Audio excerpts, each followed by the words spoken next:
모습이기에 오늘 이 말씀을 함께 읽으면서 이 두 아들을 다 용서하시고 품으시는 그 아버지의 모습이 바로 우리 모두를 품는 하나님의 모습과 같다라고 하는 것을 말씀을 통해 발견합니다.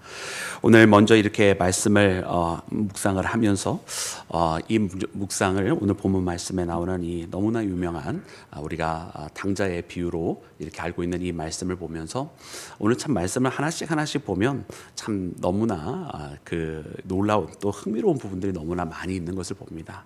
그래서 우리 큰 모습은 우리 장로님께서 잘 또 묵상을 해주셨고 또 우리가 이 말씀을 보면서 그래서 오늘은 조금 작은 부분을 저는 같이 묵상을 하려고 하는데요. 여러분 오늘 이 말씀 가운데에 이 큰 아들이나 작은 아들이나 다 어떻게 보면 잃어버린 아들이라고 하는 그런 표현이 여러분 부족하지 않다라고 하는 이야기는 많이 들으셨습니다. 그 이야기는 뭐 일전에도 저도 여러분과 함께 나누었는데 작은 아들이 잃어버린 아들인 것은 뭐 우리가 너무나 잘 압니다. 아버지에게 분깃을 달라고 해서 멀리 타국으로 떠나는 그 모습은 아버지를 전혀 신경 쓰지 않고 아버지의 마음을 모르고 아버지의 사랑을 모른 채 그저 자기의 돈과 자기만 아는 그런 모습에서 나타나는 것인데 이 큰아들이 결코 다르지 아니하다라는 이야기를 했어요. 그래서 보면 아버지가 이 분깃을 나눠줄 때 이 둘째가 달라고 했을 때 둘째에게만 준 것이 아니라 각각 나누어 주었더라 이렇게 기록이 되어 있잖아요. 그러니까 큰아들도 작은 아들이 그 재산을 받을 때 자기도 그 재산을 같이 받은 것을 우리가 말씀해 보고 그래서 이 큰아들의 관심도 이때 분깃이라고 하면 원래 유산이니까 아버지가 돌아가신 다음에 나야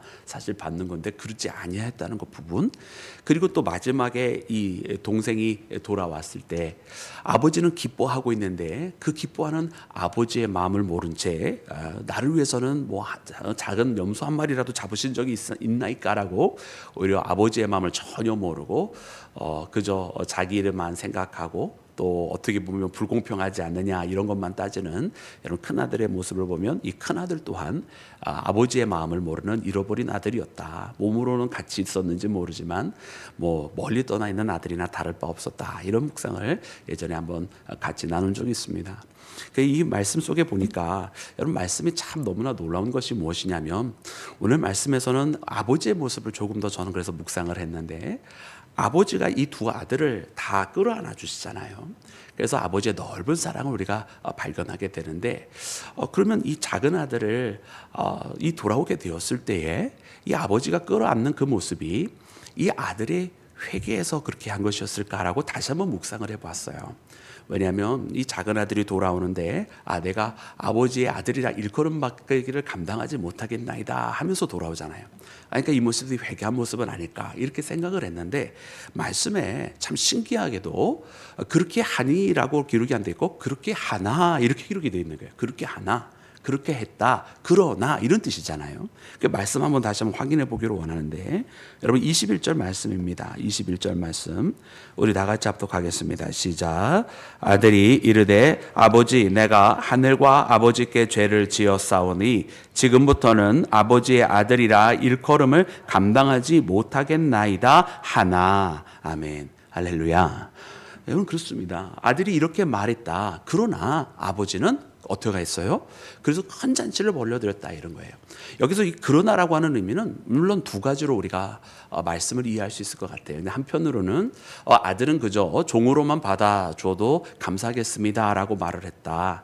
그러나 아버지는 종 정도가 아니라 아들로서의 모든 권위를 다 회복해 주었다. 이렇게 말씀을 우리가 근본적으로 우리가 이해를 할 수 있을 것 같아요.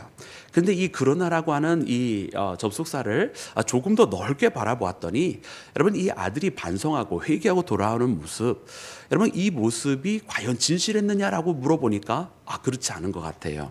왜냐하면 오늘 말씀해 보니까 그가 아버지한테 와서 이렇게 말했었던 이유를 그가 한 번 더 설명을 한 적이 있는데 뭐라고 설명을 하고 있느냐면 여러분 그가 17절부터 19절 말씀인데요. 여러분 이렇게 기록이 되어 있습니다. 우리 이 말씀도 함께 읽겠습니다. 탕자가 이 마음을 먼저 먹고 아버지한테 그렇게 이야기를 했습니다. 우리 합독합니다. 시작. 이에 스스로 돌이켜 이르되 내 아버지에게는 양식이 풍족한 품꾼이 얼마나 많은가. 나는 여기서 줄여 죽는구나.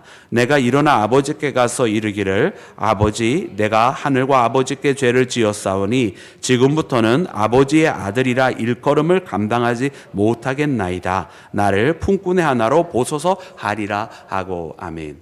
여러분, 그가 이렇게 나를 품꾼의 하나로 보소서 하리라 하고 여러분 작정하고 그리고선 돌아갔다는 이야기잖아요. 근데 그 말씀 보니까 17절 말씀에 나와 있는 것처럼 그가 이렇게 말을 하고 간 이유가 여러분 회개해서가 아니었어요. 회개해서가 아니라 무엇 때문에 돌아갔느냐? 자기가 여기서 이렇게 굶어 죽게 생겼다는 거예요. 그저 저 부정한 짐승인 돼지, 그 돼지를 잡아먹는 것도 아니고 돼지가 먹던 쥐염 열매나 먹고 있었으니 자기의 신세가 처량하기도 했고 또 거기서 이렇게 살다간 정말 죽을 것 같은 거예요. 그러니까 굶어 죽을 것 같으니까 어떻게 했어요? 아버지 집이 그때서야 생각이 났어요. 힘들고 어려우니까 그제서야 자기한테 베풀어 주셨던 아버지의 사랑이 생각이 났어요. 근데 돌아가는데 여러분 회개를 제대로 했었으면 어떻게 회개를 했었어야 했겠어요? 아버지께서 나를 이렇게 사랑해 주셨는데 내가 아버지의 사랑도 몰랐구나. 내가 철이 없어서 아버지한테 분깃이나 달라고 했었구나. 사실은 나에게 정말 중요한 것은 돈이 아니라 아버지였었는데. 할렐루야. 여러분 이렇게 됐어야 진짜 회개잖아요. 근데 그런 회개가 아니라 아이고 내가 줄여 죽겠구나. 내가 아버지 집에는 먹을 것이 있었으니까 차라리 아버지한테 가서 내가 종으로라도 살게 해달라고 그러고선 그리고 살아야 되겠다. 여러분 아버지의 사랑을 몰랐던 이 탕자가 지금 아버지께로 돌아가는데 아버지의 사랑을 알고서 돌아간 거예요? 모르고서 돌아간 거예요? 아직도 모르는 거예요. 아버지도. 그러니까 우리는 이 말씀을 통해서 우리가 하나님의 사랑을 안다고 말을 하지만 여러분 또 회개한다고 말하지만 여전히 하나님의 사랑의 깊이에 근처에도 못 가고 있는 우리를 발견을 하게 됩니다.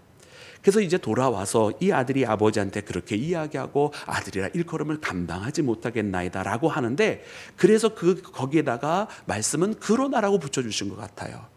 그가 회개하는 모습을 보인 것 같고 그가 아들이 아니라 품꾼이라고 말을 한다고 하는 것 같으나 그러나 아버지는 그 미흡한 그리고 말도 안 되는 회개 같지도 않은 그 회개의 소리를 들으시고서도 그러고서도 그 아들을 진짜 자기의 모든 아들의 권위로 다 회복시켜 주었다라는 그런 의미에서의 두 번째 그러나의 의미도 있는 것이 아니냐. 그래서 이 모습을 바라보니 하나님은 때로는요 우리가 정말 너 제대로 회개해야 돼. 너 제대로 반성해야 돼. 이렇게 요구하시는 아버지가 아니셨더라는 것을 발견합니다. 정말 때로는 우리가 주님 앞에 우리의 잘못된 모습을 고백하고 부족한 모습을 고백하는 것이 사실은 한참 미흡하고 알고 보면 겉으로는 회개하는 것 같으나 속으로는 사실은 여전히 자기 사랑 때문에 자기를 위하는 회개의 모양만 갖췄을 뿐 아직도 자기를 사랑하는 모습을 갖추고 있음에도 불구하고 그럼에도 불구하고 아버지는 그것을 다 받아주시고 그것이 온전한 것이냐 아들의 모든 것을 회복시켜 주시는 정말 넓은 그리고 깊은 의미의 사랑을 그 아들을 너무나 사랑하시는 아버지임을 여러분 우리가 말씀을 통해 발견하게 되는 줄로 믿습니다. 그래서 이 아버지의 모습을 보면 참 이런 아버지이신 하나님이 우리 가운데 계시면 얼마나 감사한가 이런 생각도 들고 또 내 자신이 하나님을 닮고 싶습니다 고백하면서 하나님께서 말씀하신 그 사랑 그 용서를 하기에는 얼마나 턱없이 부족한 사람인가 이런 것도 동시에 같이 깨닫게 됩니다. 여러분 그러면 두 번째 나와 있는 여러분 큰 아들에 대한 이야기는 여러분 어떠한가요? 여러분 큰 아들에 대한 이야기도 여전히 마찬가지입니다. 여러분 이 큰 아들은요 이렇게 화를 냈어요. 여러분 그 말씀 함께 읽어보기를 원하는데 우리 29절과 30절에 있는 말씀입니다. 우리 다 같이 합독합니다. 시작.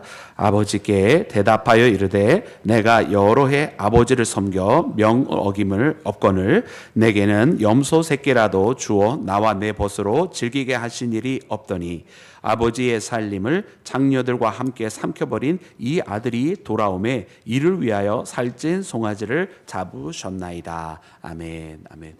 여러분 이 말씀을 읽었을 때 아버지의 사랑을 발견하기 전까지는 사실은 이 아들이 굉장히 바른 말을 했다고 생각을 했었어요. 이 아들의 말이 맞다. 아버지가 공평하지 못하다. 저 둘째 녀석은 허랑방탕하고 아버지의 가산을 다 낭비한 아들이었는데 이 첫째 아들은 아주 모범적인 아들이었는데 아버지가 왜 이랬을까라고 생각을 했었다가 아버지의 사랑이라고 하는 관점을 보니까 여러분 이 큰아들도 마찬가지였다. 아버지의 마음을 조금도 모르는 아들이었다라는 생각이 들었어요. 그러면서 이 말씀 가운데 보니까 여러분 이 첫째 아들은 아버지가 자기를 어떻게 대하느냐에만 관심이 있었지 아버지의 마음속에 어떠한 마음이 있으셨는지, 사랑하는 아들이 여러분 장기간 떠나 있으므로 여러분 둘째가 돌아올 때 멀리서부터 알아보고 나가서 끌어안아주는 그 아버지의 모습을 보여주시잖아요. 근데 그런 아버지의 모습, 아들이 떠나 있었을 때 그 아들을 그리워하고 힘들어하는 그 아버지의 마음을 전혀 모르는 여러분 첫째 아들을 보면서 이 첫째 아들도 참 똑같이 탕자다라는 이야기를 이렇게 했었습니다. 근데 여러분 참 흥미로운 것은 뭐냐면 이 첫째 아들이 또 이렇게 더 될 수밖에 없었던 이유가 있었어요. 그게 뭐냐면 여러분 이 첫째 아들이요, 그렇지 않아도 이런 불평등이나 혹은 아버지가 둘째를 더 사랑하는 것처럼 아버지가 편애한다라고 생각했었을 만큼 그런 마음을 가졌었는데 거기에 부채질한 자들이 있어요. 부채질한 자. 오늘 말씀에 보면 이렇게 되어 있습니다. 여러분 먼저 종이 하나 와서, 아버지가 오기 전에 먼저 종이 와서 이야기하잖아요. 그 종이 이렇게 이야기합니다. 26절부터 27절 말씀인데 우리 함께 합독해서 읽겠습니다. 시작. 한 종을 불러 이 무슨 일인가 물은데 대답하되 당신의 동생이 돌아왔음에 당신의 아버지가 건강한 그를 다시 맞아들이게 됨으로 인하여 살찐 송아지를 잡았나이다 하니. 아멘. 할렐루야. 여러분 말씀이 보이시죠? 아니 이 큰아들이 집에 잔치가 벌어졌으니까 종을 하나 데려다가 물었어요. 근데 이 종이요 그냥 이야기할 때도요 그저 기쁜 일이 있는 것 같습니다 이렇게 하면 괜찮을 텐데 그게 아니라 당신의 동생이 돌아왔는데 그 동생이 어떤 동생이에요? 건강한 몸으로 돌아왔다. 건강한 몸으로 돌아왔다. 근데 당신의 아버지가 살찐 송아지를 잡았다. 아주 더 부채질하고 있는 거야. 더 화나게. 그렇지 않아도 이 첫째가 가지고 있는 불만이 있는데 이 첫째가 가지고 있는 불만에다가 더 거기다 기름을 그냥 확 부어버린 거예요. 여러분 우리가 이 말씀 보면 참 그렇지 않아요? 여러분 우리가 살다 보면 알게 모르게 우리의 마음속에 육신의 생각으로 인하여 하나님의 마음에는 관심이 없고 내 육신의 이 인간의 마음속에 내 속에서 끓어오르는 그 마음속에 내가 잠식되어 버릴 때가 있어요. 근데 이런 마음에서 나를 좀 깨어나올 수 있게 누가 도와주고 나를 건져내어주면 참 좋은데 여러분 주변에서 들리는 목소리는 그게 아니라 나로 하여금 더 그 목소리에 빠져버리고 더 내 육신의 소리에 갇혀버리게 만드는 그런 소리가 있어요. 오늘 이 종의 목소리는 그런 것 같아요. 그저 당신의 동생이 오랫동안 방황하다가 그래도 아버지께 돌아왔습니다. 이러면 얼마나 좋아. 아니 돌아왔는데 거짓골을 하고 돌아왔습니다. 아이고 그래도 이제라도 돌아왔으니 다행입니다. 이러면 얼마나 좋아. 근데 그러지 않고 건강한 동생이 돌아왔습니다. 건강한데 거기다 살찐 송아지를 아버지가 잡아줬네요. 이러고 있는 거 아니에요. 그러니까 참 이 말씀을 보면서 참 하나님의 말씀이 오묘해요. 그러면서 우리의 속에 있는 마음을 거울처럼 비춰주시는 것 같아요. 그래 이 첫째 아들의 모습을 보니까 그렇구나. 주변에서 나에게 알려주는 참 그런 무엇이 진짜 내게 생명이 되는 말인지 무엇이 나에게 오히려 하나님의 생명으로부터 떠나게 하는 말인지 구별하지 못하고 그리고 아버지에 대한 사랑은 알지도 못한 채 아버지에 대한 원망만 키워가고 있었던 첫째 아들을 봅니다.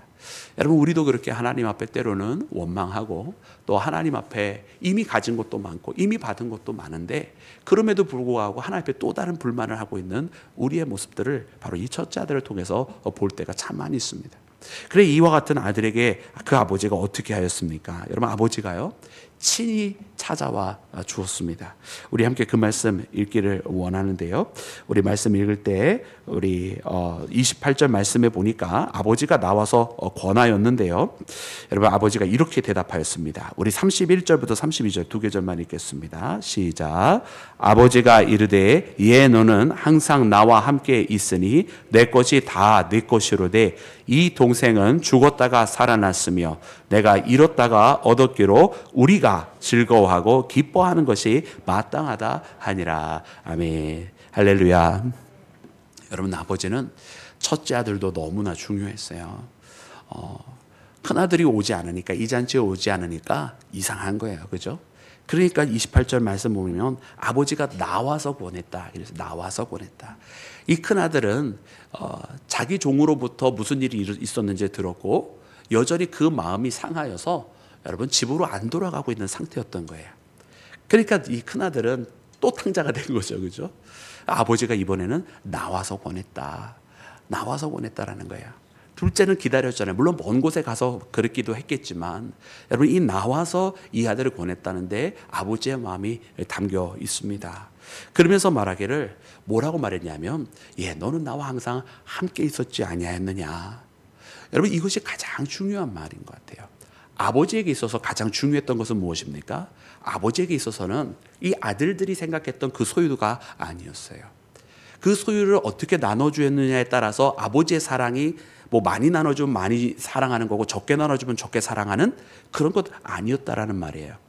둘째 아들은 많이 사랑하니까 잔치를 베풀어주고 첫째는 별로 사랑하지 않으니까 잔치를 안 베풀어주고 그게 아니었다라는 이야기예요. 아버지의 사랑은 항상 어디 있었어요? 같이 있는 데 있었다는 얘기예요. 너는 나와 항상 함께 항상 있지 않았느냐.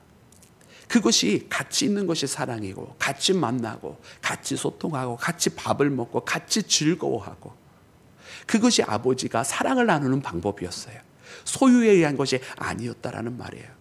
그래 네가 가진 것 그 소유의 문제로 고민하고 그것 때문에 불평이냐? 내 것이 다 네 것이로 돼. 아버지는 그 소유에 단 하나도 관심이 없는 거예요. 아버지는 오로지 같이 있는 데 관심이 있는 것을 발견하게 됩니다. 여러분 우리의 관심이 달라져야 되는 거거든요. 종종 우리가 그런 이야기를 합니다. 우리에게 축복을 베풀어 주시는 그 하나님을 바라봐야지 하나님이 주실 그 축복만 보면 안 된다는 이야기를 우리가 여러 번 반복하는데 바로 거기에 의미가 있어요. 하나님은 우리와 함께 하시길 원하시는 분입니다. 할렐루야. 여러분 우리도 하나님과 같이 있는 것으로 인해 만족하고 그것으로 인해 기뻐할 수 있는 그분이 나의 하나님 되시고 그와 함께 있는 것으로 기뻐할 수 있는 우리 모두가 되기를 주의 이름으로 축원합니다. 그러므로 이 동생이 죽었다가 살아난 잃었다가 되찾은 나의 아들이니 우리가 함께 기뻐하자. 여러분 아버지의 마음은 이 돌아온 둘째를 우리가 같이 함께 기뻐하자라고 또 이야기를 하고 있는 모습을 봐요.